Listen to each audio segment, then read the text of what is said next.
Баршаңызға сәлем. Бүгін біз 5 жұмыртқадан өте биік болып шығатын бисквит дайындаймыз. Алдын ала пергамент қағазыңызды және де формаңызды дайындап, пешіңізді қосып қойды ұмытпаңыз. Құрғақ және таза ыдысқа 5 жұмыртқаны салып, шым-шым тұз қосып 1 минуттай миксермен жақсылап миксерлейміз. Одан соң қантты 3 бөліп қосамыз. Біздің жұмыртқамыз бөлме температурасында тұрған өте маңызды. Холодильниктен алып сразу жасайтын болсаңыздар, біздің қамырымыз, жұмыртқамыз тез басылып қалуы мүмкін.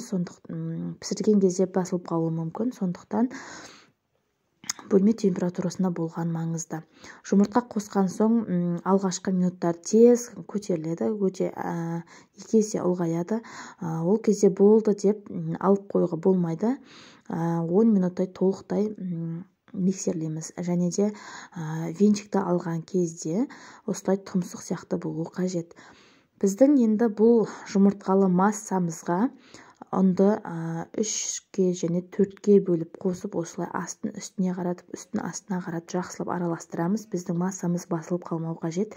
Және де шым-шым ванилин, одан соң жарты шай қасық разрыхлитель қосамыз. Одан кейін жақсылап араластырып аламыз. Осылай өте аккуратно араластырған жөн.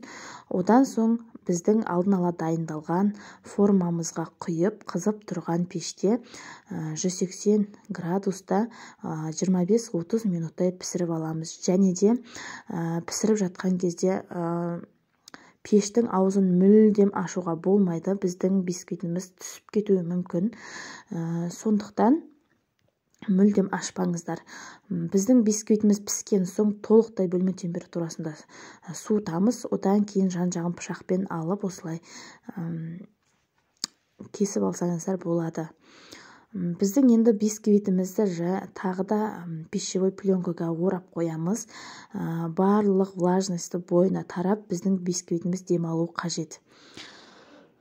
Барлығын толық түсіндіре алдым деп ойлаймын. Баршаңызға рахмет. Сіздермен бірге болған Таңшолпан.